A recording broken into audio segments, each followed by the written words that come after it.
السلام علیکم ناظرین، میں ہوں منیب خالد اور آپ دیکھ رہے ہیں میرا یوٹیوب چینل منیب خالد۔ ناظرین، جیسا کہ آپ جانتے ہیں کہ کرونا کے بڑھتے ہوئے کیسز ایک سنگین صورتحال اختیار کر چکے ہیں۔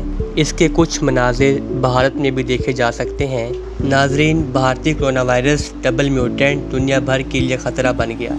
ناظرین، کرونا کے پھیلاؤ کو روکنے میں مودی سرکار بری طرح ناکام۔ نیو دہلی سے ہانگ کانگ جانے والی پرواز میں سے 50 افراد کرونا کا شکار نکلے۔ ناظرین، اسی وجہ سے برطانوی وزیر اعظم کے بعد جاپانی وزیر اعظم نے بھی ہندوستان کا دورہ منسوخ کر دیا۔ ناظرین، بھارتی کرونا وائرس برطانوی اور برازیلی کرونا وائرس سے زیادہ مہلک ثابت ہوا ہے۔ اسی وجہ سے بھارت میں مسلسل 6 روز سے 2 لاکھ سے زیادہ کرونا کیسز رپورٹ ہو رہے ہیں۔ ناظرین، کرونا کی وجہ سے بھارت میں صحت کا نظام بری طرح متاثر ہوا ہے۔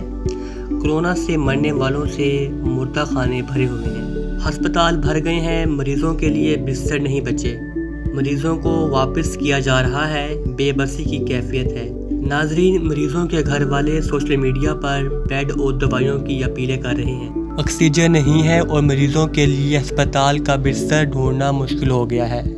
رائزر کے مطابق دہلی میں ایک بستر میں 2 کرونا مریضوں کو رکھا گیا ہے۔ کرونا ٹیسٹ کروانا مشکل ہو گیا ہے، 1 ہفتے تک انتظار کرنا پڑتا ہے، صورتحال قابو سے باہر ہے۔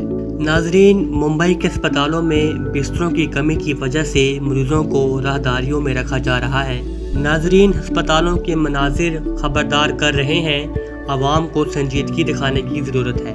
پرہیز علاج سے بہتر ہے۔ حکومت پاکستان کو چاہیے کرتارپور راہداری اور واہگہ بارڈر کو فوراً بند کر دے، کیونکہ پاکستان کے اعداد و شمار بھی تشویشناک ہیں۔ اب کے لیے اتنا ہی، باقی معلومات کے لیے ہمارے یوٹیوب چینل کو سبسکرائب کریں۔ Thank you.